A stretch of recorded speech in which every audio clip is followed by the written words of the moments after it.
Kabupaten Nganjuk merupakan kabupaten yang terletak di Provinsi Jawa Timur. Nganjuk sendiri memiliki banyak tempat-tempat yang menarik untuk dikunjungi. Salah satunya adalah Pendopo Kabupaten Nganjuk. Assalamualaikum warahmatullahi wabarakatuh. Hai Sobat Nganjuk, apa kabar nih? Pasti kalian tahu kita ada di mana sekarang. Ya, kita ada di Pendopo Nganjuk.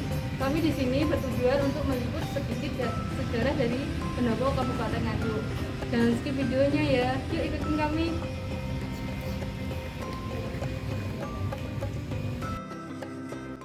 Pendopo Kabupaten Nganjuk terletak di Jalan Basuki Rahmat, Kelurahan Mangudikaran, Kecamatan Nganjuk, Kabupaten Nganjuk. Di sekitar Pendopo terdapat gedung-gedung perkantoran pemerintahan Kabupaten Nganjuk. Selain itu, di depan Pendopo kita dapat melihat pesona alun-alun Kota Nganjuk. Pendopo Nganjuk dan segala keunikannya menjadi daya tarik bagi kami semua dan pastinya kalian. Bangunan yang bergaya Jawa modern sudah berdiri sejak peristiwa perpindahan pusat pemerintahan dari Kota Mrebek ke Kota Nganjuk. Dan hingga saat ini, Pendopo Nganjuk dapat dikatakan sebagai salah satu tempat penting sekaligus bersejarah yang ada di Kabupaten Nganjuk.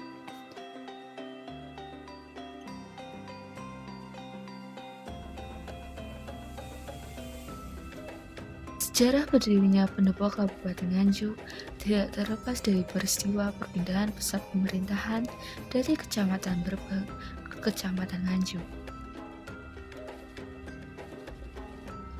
Pada tahun 1878, terjadilah pergantian kekuasaan di Mrebek, yaitu diangkatnya Sosrokusumo III sebagai bupati baru. Pemikirannya yang revolusioner mencetuskan suatu ide pemindahan pusat pemerintahan.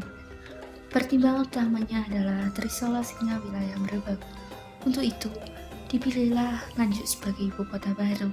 Nganjuk dipilih sebagai pusat pemerintahan baru karena jalur kereta api Surabaya-Solo melewati kota ini dan sangat potensial untuk dijadikan sebagai ibu kota.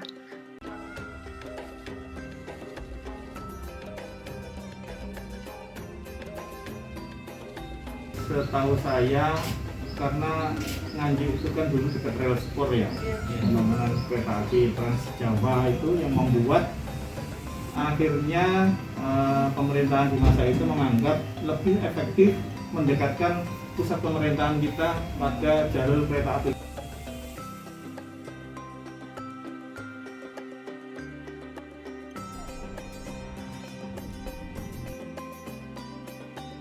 Di dalam Pendopo Kabupaten Nganjuk, kita bisa melihat berbagai macam ornamen yang unik sekaligus menarik. Contohnya, alat musik tradisional yang berasal dari Pulau Jawa, yaitu gamelan, dinding yang terbuat dari ukiran kayu, lampu gantung yang menjadi ciri khas Pendopo, serta kursi yang tertata rapi, dan juga foto-foto para bupati yang terpasang di dinding Pendopo.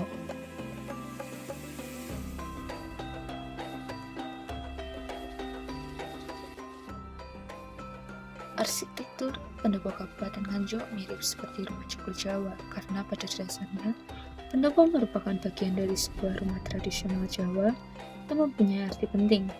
Selain karena letaknya terdapat pada bagian paling depan dari sebuah rumah tinggal, fungsi sebuah pendopo adalah tempat untuk bersosialisasi dengan keluarga, kerabat, maupun tetangga. Seperti halnya Pendopo Nganjuk yang menjadi tempat untuk berkumpulnya masyarakat, tempat untuk pertemuan pejabat penting, serta acara-acara tertentu di Kabupaten Nganjuk.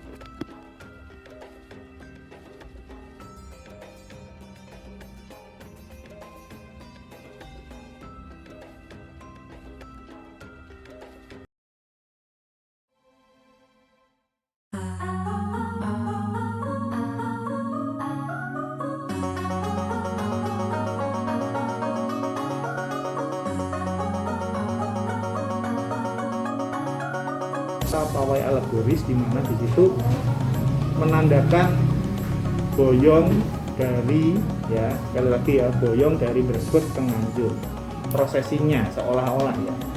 Jadi Bupati Mrebek waktu itu pindah ke Nganjuk.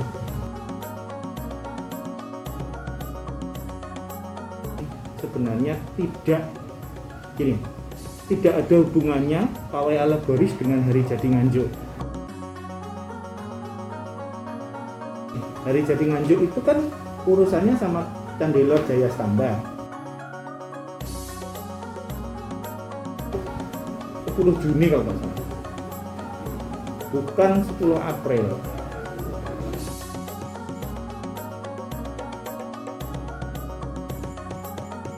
Sebenarnya kalau saya ambil jalan tengah, niatnya para pemimpin, para bupati yang kemarin itu sebenarnya bukan benar salah, tetapi bagaimana memaknai hari jadi itu menjadi sebuah kegiatan. Itu masyarakat itu paham, oh ternyata kalau ada pawai alegoris, jadi boyongan dari Mrebet ke Nganjuk itu berarti kita lagi hari jadi. Itu teman-teman. Pemerintah Kabupaten Nganjuk menyelenggarakan pawai alegoris serta kirap benda pusaka. Alegoris sendiri merupakan istilah di Kabupaten Nganjuk, yaitu proses boyongan atau perpindahan pusat pemerintahan yang dulunya di Kecamatan Mrebet ke wilayah kota. Pawai ini merupakan adat prosesi rutin di Kabupaten Nganjuk tentang perpindahan pusat pemerintahan yang sebelumnya berada di Kecamatan Mrebet ke wilayah kota, yaitu Kecamatan Nganjuk. Kegiatan ini sengaja diselenggarakan sebagai wujud warga Kabupaten Nganjuk yang menjunjung tinggi budaya leluhur.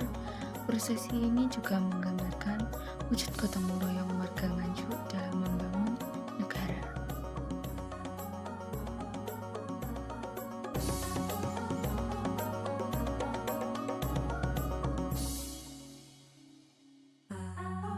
Sebelum melakukan pawai, yang pertama dilakukan adalah berdoa agar selalu diberi kelancaran dalam setiap rangkaian kegiatan dari pawai alegoris tersebut.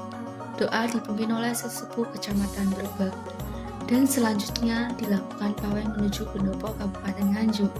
Pembacaan doa yang dipimpin oleh sesepuh yang ada di Kecamatan Mrebet bertujuan agar diberi kemudahan dalam acara pawai alegoris tersebut. Setelah sesepuh membacakan doa, dilanjut dengan mulanya pawai dari Kecamatan Mrebet menuju Kecamatan Nganjuk. Inti dari pelaksanaan pawai alegoris tersebut adalah untuk mengenang asal-muasal Kabupaten Nganjuk. Dalam pawai alegoris tersebut terdapat 2 pusaka andalan Pemkot Nganjuk yang akan diboyong menuju Kabupaten Nganjuk, yaitu tombak kai jurang Panantas dan payung tunggal naga. Kedua pusaka tersebut setelah diarak menuju Kabupaten Nganjuk dan diserahkan kepada pamong pusaka. Selain itu, dalam pawai alegoris Nganjuk, masyarakat Nganjuk juga membuat sesaji berbentuk mengerucut atau seperti gunung.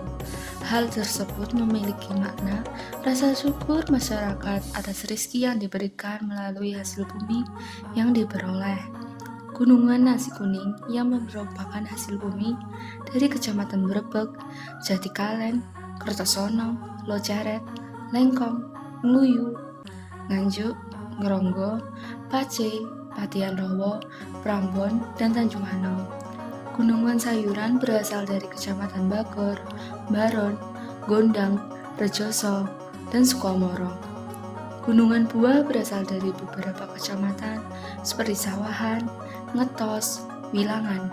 Gunungan Buah merupakan sesaji yang dibuat dari hasil bumi yang dihasilkan masyarakat Nganjuk berupa jeruk, buah pisang, tomat, belimbing, salak, apel, buah naga, dan juga nanas.